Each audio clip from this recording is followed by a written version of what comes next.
Hi everyone and welcome back to our final episode of season 1 of the Intuitive Psychology podcast. My name's Jill Ritchie. I am your co-host alongside this lady. It's me, Sarah Gregg. It's me, Sarah Gregg. Hi. So this is our season finale. Wow. Season 1. So we're going to just do a bit of reflection and just really reflecting on the season, on the year so far. And I think let's start with you actually, Sarah. What would you say has been your biggest surprise because this is your first creation of a podcast? Yeah. So I'm used to being a guest on a podcast and being on someone else's platform. And this has been a different experience. And I guess my intention was very different as well. Mm-hmm. Like when we decided to do this, I made a real commitment to myself that I wanted to be really open and vulnerable and share personal, stories as well as like the professional expertise. And I think that intention was to bring all of me. I love psychology. I love research. I love studies. I have that little inner nerd that really excites me. And there's also a person behind that. There's lived real life experiences that are, vulnerable and open and honest, and I really wanted to combine those aspects together in a way that genuinely when we come on we have a topic but we don't really know exactly where it's going to go, but I think holding that intentionality of authenticity, of bringing all parts to myself like to this has been really beautiful actually. Like it has felt very liberating and almost healing. Because there is a part of you, when you do this, you might listen and you think it might sound quite effortless. But there still is like that niggle about judgment that will be there, and I think especially for me when I talk about my past and maybe things where I'm referencing family and friends specifically, I'm always very aware that I don't want anybody to be hurt or I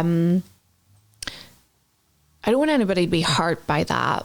But I think also over this past couple of years, particularly through IPA and all the growth that it's got, all the growth that it's brought me personally in a whole new different level, has been that invitation to really speak my truth and to know that my intention always when I share is that I hope the story resonates with people. I hope it connects with people. My intention is never to hurt or shame, any kind of like family or friends or anyone that's kind of listening. And I've got to release that expectation, because if I don't share, I feel like I'm not being in my authenticity. I feel like I'm replaying out old familiar trauma patterns of how do I please and how do I protect those around me. And but I feel like the intentionality with this podcast has been the key. It's always been it's always come from a place of love for myself and love for others, and ultimately that hope that someone who listens will connect in some way to that experience.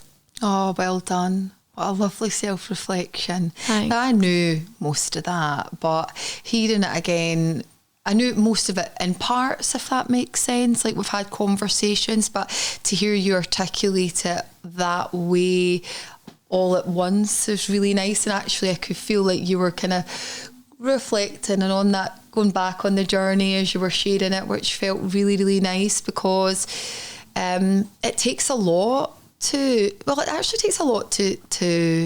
podcast. I think that's why a lot of people don't get past season 2 when they build a podcast. I think they underestimate it. If I had a £10 for everyone that's asked me, like, how do you do your podcast? Can you give me advice? I'm like, number one, I'll tell you've got to be in it for the long game. Yeah. And there's not a huge financial reward, if any, for most people.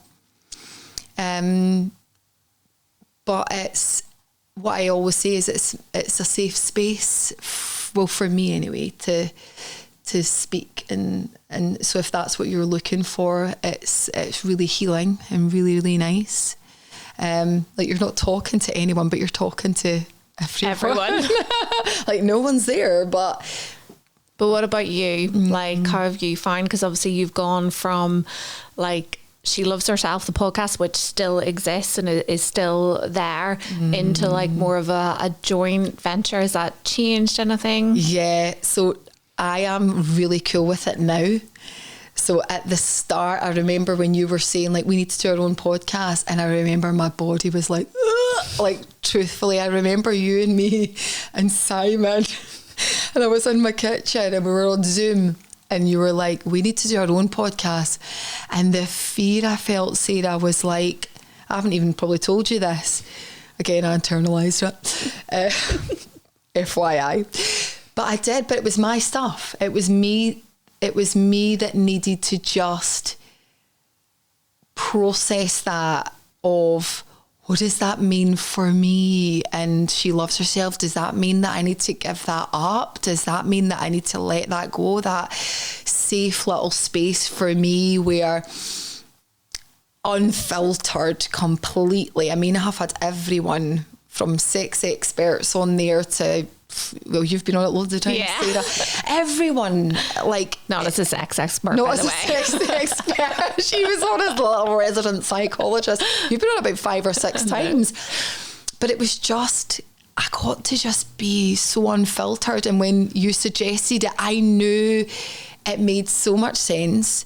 But I'd be lying if I was saying that there wasn't a little bit of fear. Like, what did that mean for me? And, you know, I knew that without you even saying it, because I remember like saying it, and it was building to me for a while. It was like, we know the longer content really works for both of us. We know that we really enjoy kind of like speaking, and I remember suggesting and saying like, that doesn't like impact anything, and it's got to be something that you're on board with.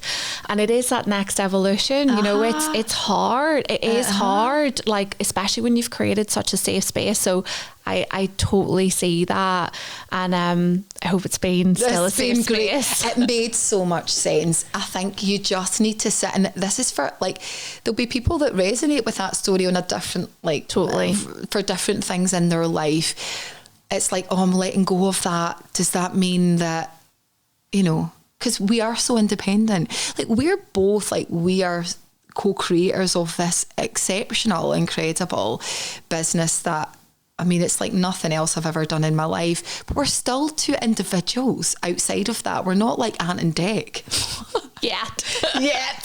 But we do so much, because so much makes sense to the business. But we always said, Sarah, before we even started IP, we sat in that room in Manchester and we're like, what is really important to you? And we both said having our space and our independence. And I think I tried not to be in the fear when it was, but once I got over that, I was like, oh my God, this is so much fun, because actually it's the same but different. Like, I still get to be me.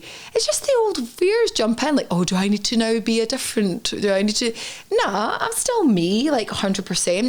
And it has been so good, because the response that we've had has been amazing. And as you said, we get to decide, like, She Loves Herself is very much still there, but it's just taking a little bit of a back seat for now, because quite frankly, I do not have the time and the energy to do this. And She Loves Herself and all, like, the things, like, there's so many things we want to do, Sarah, but you got to prioritise it. And this is for anyone in your life. Like, what is the most important thing right now? What gives you the most joy? What gives you the most freedom? What is in alignment with your values? And this is so in alignment with all of that. It really is. And do you know what I love from like both of our reflections? And thank you for that. You know, I think this is a real, again, important for us to be like raw and kind of like open and honest. Like, in different ways as individuals, this has been healing, you know, really healing for me to kind of like share more and like be in my truth, you know, especially around, you know, things that have happened in the past or how I feel, or given a personal perspective rather than kind of like just, you know, sitting comfortably behind that professional expertise. And I think also for you in a different way of like feeling safe. Yes. to be your full self under a different title with someone else. And I love that because, you know, authenticity is at the core of what we both believe and do, very much, you know, something that you've been wildly passionate about over the years. And but it takes real courage, especially to go to that next level. And I think that's what IPA has done for us. I think the walls, you know, are kind of like they're down, and there's a real opening up to every experience, and it's lovely to see that and experience it together. I love that, and I love what we do. I love what we co-create together, and we also co-create with our community. It is that with IPA, we actually had this conversation last night, Sarah. You cannot possibly create and build a business like intuitive psychology and not be an embodiment of the work. You just can't. It's so beautiful. It's so profound. It's so healing. And it is a real invitation to grow and expand. We are limitless beings. The only limit we have is the limit we place on ourselves and the stories that we tell ourselves and the lies that we tell ourselves. And we need to be the embodiment, the walking, talking embodiment of this business, where we feel the fear, we do it scared. Brave wins, right? Yeah, brave wins, and you are in charge. Like, you're in charge, Sarah, of you. I'm in charge of me. It doesn't need to be this or that. It's this and. It's this and all of the things that we love doing. And we absolutely love IP. I mean, it's in our bones, right? We create one thing and then we're like, right, let's take a pause. Oh no, let's do something else. I've just had this idea. No. But that's the sign of an aligned business and evolution and healing. Yeah, I love it. It's been an amazing season. It has. Yeah. And I love that you mentioned community as well, because I think that's also like a really big reflection, is the incredible support that we've had from our community, like especially our coaches who have trained with us. Like, we see all of your shares, your support, and it's incredible. You know, we are all rising like together, like, you know, we're the co-founders of this, but the community that we have built of the most inspiring people who go out and do the work that we're talking about, who work with clients, who share about intuitive psychology, who rise kind of like with us together. We're just like on a whole other level of gratitude for everyone that's on the journey together. And we love having this podcast as a vehicle to showcase the work that they do, because it's incredible. Like, it's hard to describe the journey that our coaches go on when they come and begin training with us, whether it's, you know, in the fundamentals or the master diploma. Because this business means so much to me and Jill, and because we're really quite particular about restoring pride and credibility, we tell ourselves, oh, we'll just do that and we'll not make it too long, but we can't do anything by halves. So we always end up putting more in, giving more, and that's important. Like, that's a real strength. But it means our coaches then, they are the embodiment of the work. They have to undergo peer coaching.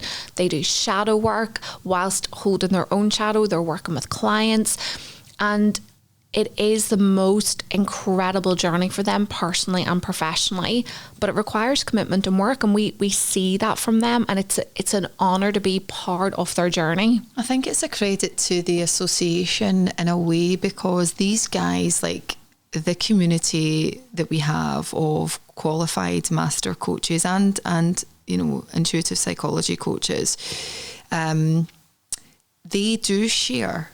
They are so proud to be part of intuitive psychology.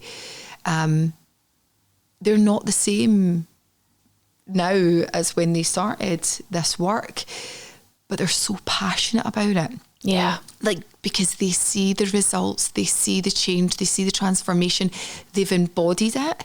They are an embodiment of the work, and they are so wildly passionate about how many people that they can support, how many people they can bring back to their truth, their purpose, their passion, their authenticity in the world, and they're on a mission. And I love every one of them. I'm like, how did we get to be this lucky, Sarah? I know. Like that we get to have a community that is so beautiful the way we do. We never ask them to share, No. to post. They do that because they believe it. They believe it because they're an embodiment of the work. And they've experienced it. Yeah. So yeah, I think that's a really big reflection. And also to the new listeners who have come on board, you know, you might not have heard of intuitive psychology before. Maybe you've been recommended it. Maybe the name just kind of like stood out at you. We've loved receiving all of your messages, all of your feedback. We've got a national press feature that we've had in our first season, being featured in Fabulous magazine as part of their fabulous list. And it's just been incredible. Like, it's been such a wonderful like first season. And, you know, as we wrap this season up, we'd love to hear from you about what you'd like in the next season. Would you like some more guests on? Would you like to hear from our graduates? Are there particular topics you'd like to cover? Because although, you know, you're probably listening to us, you know, with your headphones in, or you're in the kitchen, or maybe you're driving the car, you know, you get to be in conversation with us, but we want to be in conversation with you. What do you want? What do you need? So we'll start our next season, you know, soon, and so it's important that you guys share with us. Drop us a DM, drop us an email, contact at intuitive-psychology.com, or you can DM us on Instagram at we.r.ipa,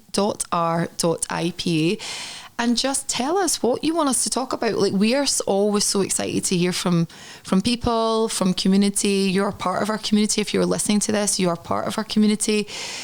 Get involved. You know, if there's a specific topic, we will dedicate an episode to that. Yeah.